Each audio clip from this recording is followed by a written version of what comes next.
Charles Dickens' A Christmas Carol, Stave 3, the second of the three spirits. Awaking in the middle of a prodigiously tough snore, and sitting up in the bed to get his thoughts together, Scrooge had no occasion to be told that the bell was again upon the stroke of 1. He felt that he was restored to consciousness right in the nick of time for that special purpose of holding a conference with the second messenger dispatched to him through Jacob Marley's intervention. But finding that he turned uncomfortably cold when he began to wonder which of his curtains this new spectre would draw back, he put them every one aside with his own hands, and lying down again, established a sharp lookout all round the bed. For he wished to challenge the spirit on the moment of his appearance, and did not wish to be taken by surprise and made nervous. Gentlemen of the free and easy sort, who plume themselves on being acquainted with a move or two, and being usually equal to the time of day, express the wide range of their capacity for adventure by observing that they are good for anything from pitch and toss to manslaughter, between which opposite extremes, no doubt, there lies a tolerably wide and comprehensive range of subjects. Without venturing for Scrooge quite as heartily as this, I don't mind calling on you to believe that he was as ready for a good broad field of strange appearances, and that nothing between a baby and a rhinoceros should have astonished him very much. Now, being prepared for almost anything, he was not by any means prepared for nothing, and consequently, when the bell struck 1, and no shape appeared, he was taken with a violent fit of trembling. 5 minutes, 10 minutes, a quarter to an hour went by, yet nothing came. All this time he lay upon his bed, the very core and center of a blaze of ruddy light which streamed upon it when the clock proclaimed the hour, and which, being only light, was more alarming than a dozen ghosts, as he was powerless to make out what it meant, or would be at, and was sometimes as apprehensive that he might be at that very moment an interesting case of spontaneous combustion without having the consolation of knowing it. At last, however, he began to think, as you or I would have thought at first, for it is always the person not in the predicament who knows what ought to have been done in it, and would have unquestionably done it too. At last, I say, he began to think that the source and secret of this ghostly light might be in the adjoining room, from whence on further tracing it seemed to shine. This idea taking full possession of his mind, he got up softly and shuffled in his slippers to the door. The moment Scrooge's hand was on the lock, a strange voice called him by his name and bade him enter. He obeyed. It was his own room. There was no doubt about that, but it had undergone a surprising transformation. The walls and ceilings were so hung with living green that it looked a perfect grove, from every part which bright gleaming berries glistened. The crisp leaves of holly, mistletoe, and ivy reflected back light as if so many little mirrors had been scattered there, and such a mighty blaze went roaring up the chimney as the dull petrifaction of a hearth that never known in Scrooge's time, or Marley's, or, for that matter, many a winter season gone, heaped upon the floor to form a kind of throne where turkeys, geese, game, poultry, brawn, great chawns of meat, sucking pigs, long wreaths of sausages, mince pies, plum puddings, barrels of oysters, red-hot chestnuts, cherry-cheeked apples, juicy oranges, luscious pears, immense 12th cakes, and seething bowls of punch that made the chamber dim with their delicious steam. In easy state upon this couch there sat Jolly Giant, glorious to see, who bore a glowing torch, in shape not unlike Plenty's horn, and held it up high to shed its light on Scrooge as he came peeping round the door. "Come in!" exclaimed the ghost. "Come in, and know me better, man." Scrooge entered timidly, and hung his head before this spirit. He was not the dogged Scrooge he had been, and though the spirit's eyes were clear and kind, he did not like to meet them. I am the ghost of Christmas present, said the spirit. Look upon me. Scrooge reverently did so. It was clothed in one simple deep green robe or mantle bordered with white fur. This garment hung so loosely on the figure that its capacious breast was bare, as if disdaining to be warded or concealed by any artifice.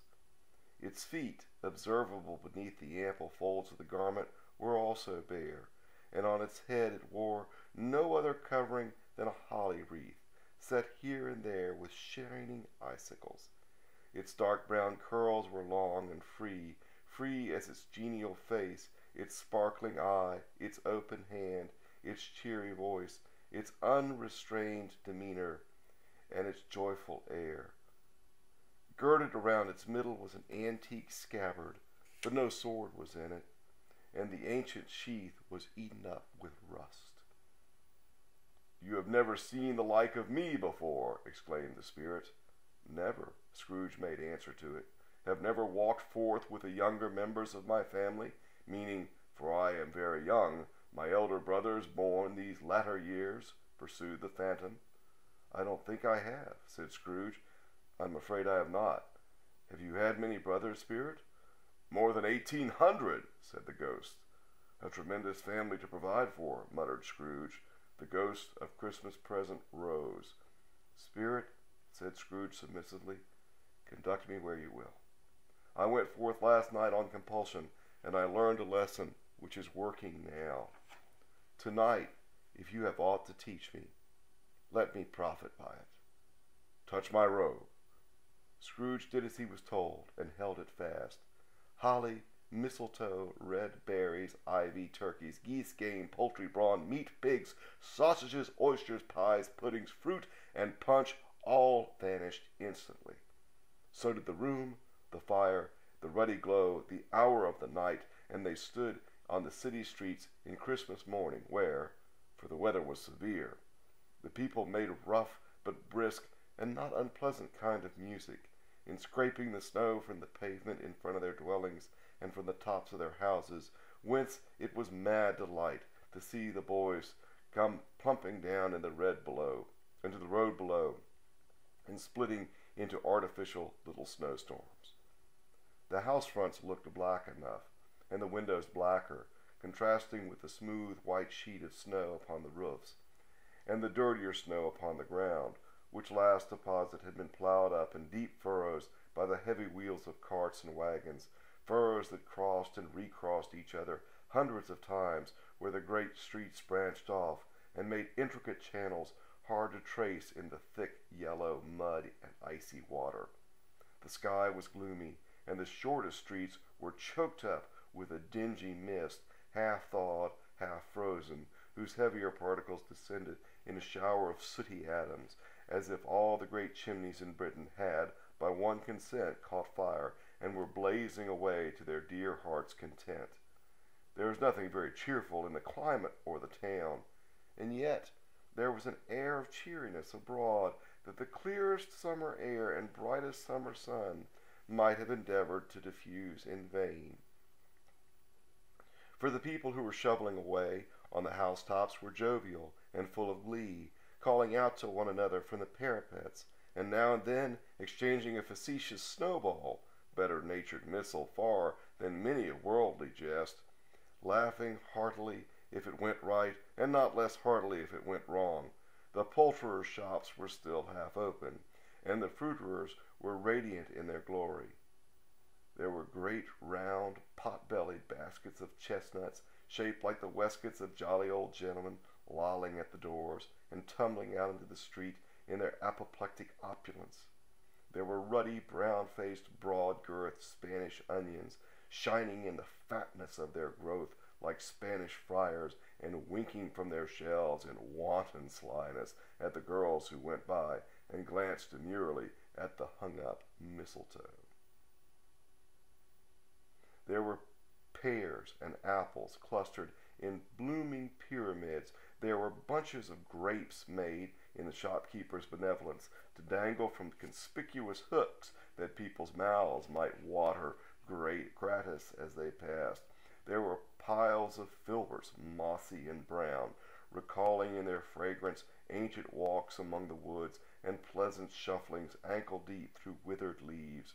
There were Norfolk biffins, squab and swarthy, setting off the yellow of the oranges and lemons, and, in great compactness of their juicy persons, urgently entreating and beseeching to be carried home in paper bags and eaten after dinner.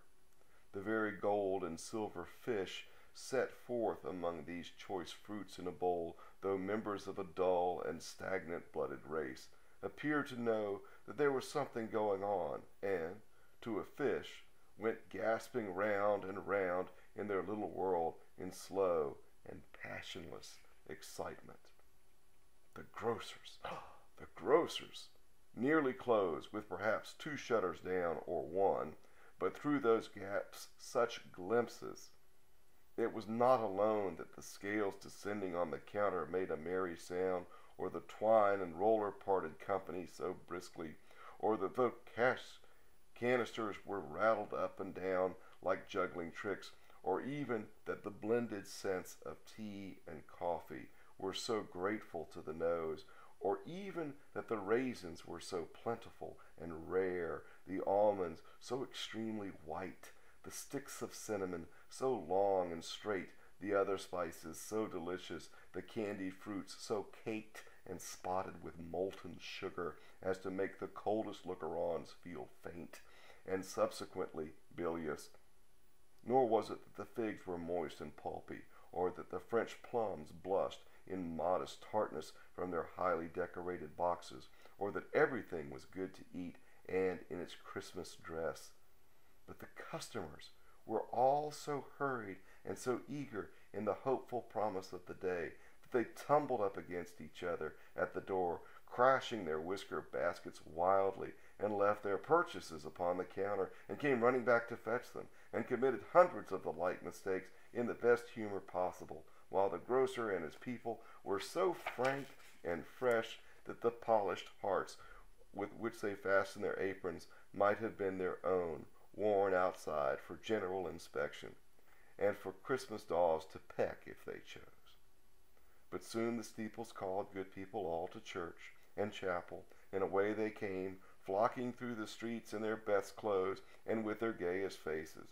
And at the same time there emerged from scores of by-lanes and streets and nameless turnings innumerable people carrying their dinners to the bakers' shops.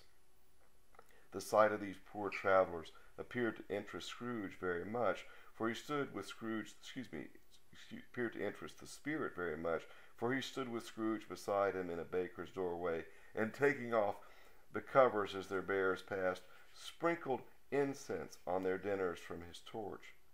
And it was an uncommon kind of torch, for once or twice, when there were angry words between some dinner carriers who would jostle each other, he shed a few drops of water on them from it, and their good humor was restored directly, for they said it was a shame to quarrel upon Christmas, and so it was. God love it, so it